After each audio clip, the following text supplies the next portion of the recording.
Madame, Monsieur, bienvenue sur Télébilingue pour cette nouvelle émission d'Info Été. Dans cette forêt, il y a 200 ans, on pouvait croiser toutes sortes d'animaux sauvages. La plupart ont disparu et certains biologistes aimeraient les réintroduire. Alors, est-ce une bonne idée? On en parle juste après les titres de l'actualité du jour. Toute cette semaine, on vous parle de la cohabitation fragile de l'homme avec son environnement. Aujourd'hui, on s'intéresse aux grands mammifères. Longtemps persécutés ou chassés à outrance, ils sont pourtant indispensables pour nos forêts. On va en discuter avec Simon Capt.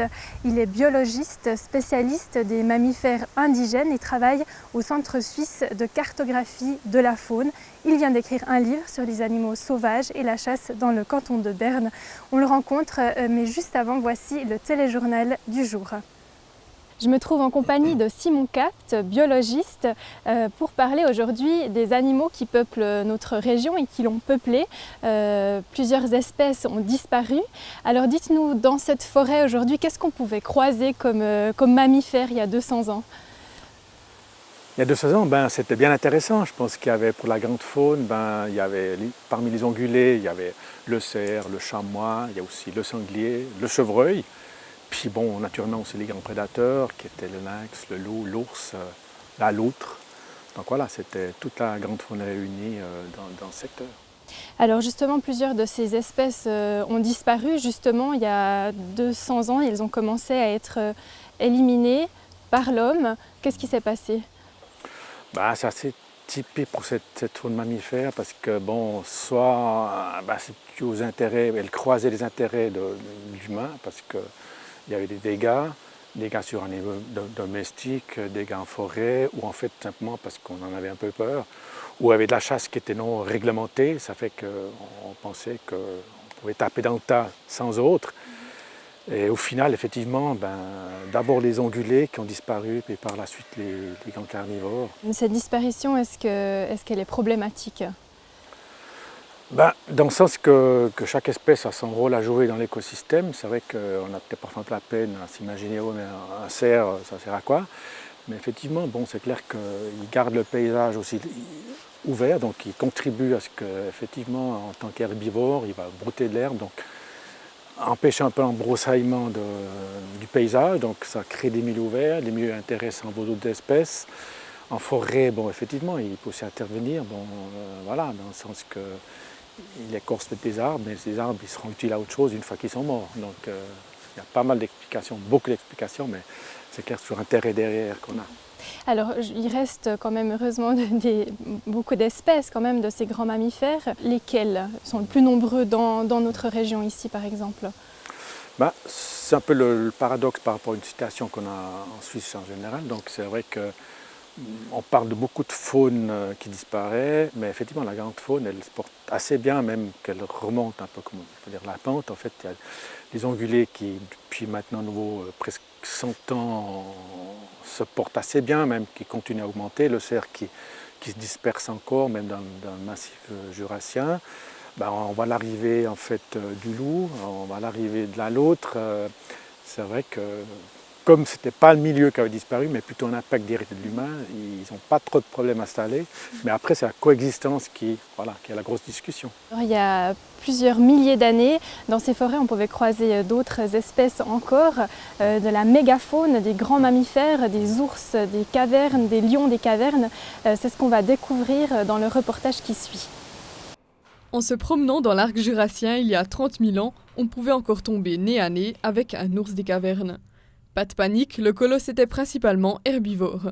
S'il a fini par disparaître, c'est parce que sa nourriture s'est faite rare avec l'arrivée de la dernière période glaciaire, mais aussi parce qu'un nouveau venu a commencé à occuper ces grottes. Les populations d'ours des cavernes ont commencé à diminuer fortement, il y a environ 40 000 ans, quand les populations humaines ont commencé, elles, l'effet inverse, à se développer de façon plus nombreuse, plus importante. Les grottes de l'arc jurassien sont les mausolées de ces espèces disparues. Leur atmosphère fraîche et humide conserve les os des animaux qui y sont tombés. Au musée de Saint-Imier, elle raconte les premiers affrontements avec les chasseurs-cueilleurs. Certaines grottes sont des sites archéologiques, comme à l'exemple ici d'une grotte jurassienne, la grotte de Bonabé. dans laquelle on a trouvé des silex et puis des ossements travaillés par la main de l'homme.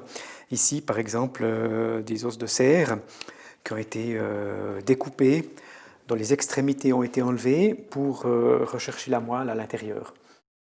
Le paysage de la région lors de la dernière glaciation a de quoi désorienter. Un plateau pris sous plusieurs centaines de mètres de glace, des sommets glacés, sans forêt, peuplés d'élans, de bisons et de bouquetins. La grande faune n'y était pas plus nombreuse, mais plus diverse.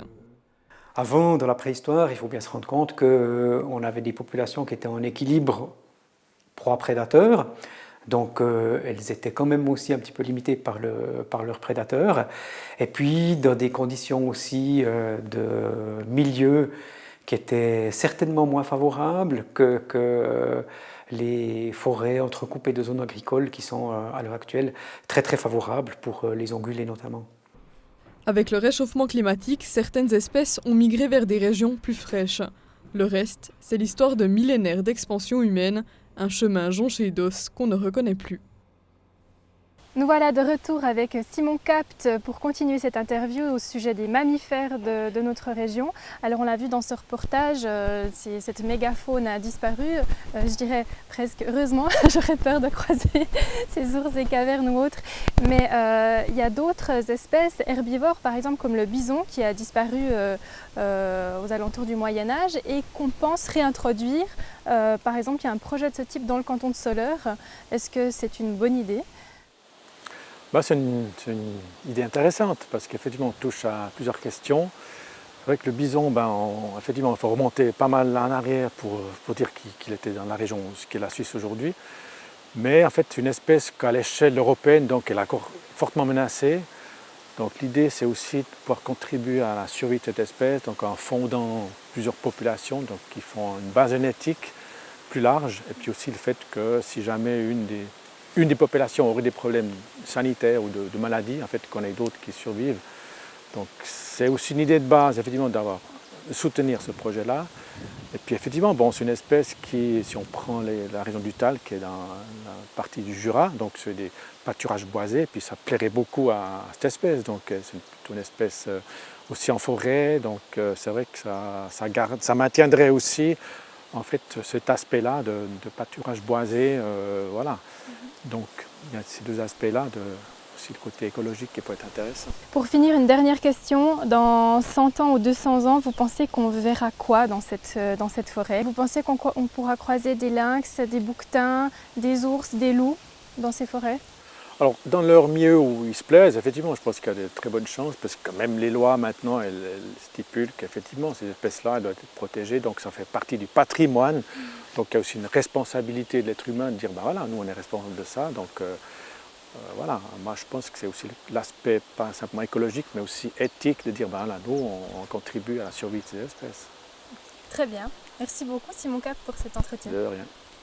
Nous l'avons vu dans cette émission, il pourrait y avoir davantage de grands mammifères de nouveau dans nos régions. Mais encore faut-il qu'ils puissent se déplacer librement. Demain, nous allons voir comment les communes réglementent justement la migration des animaux et à quoi ces espèces se heurtent.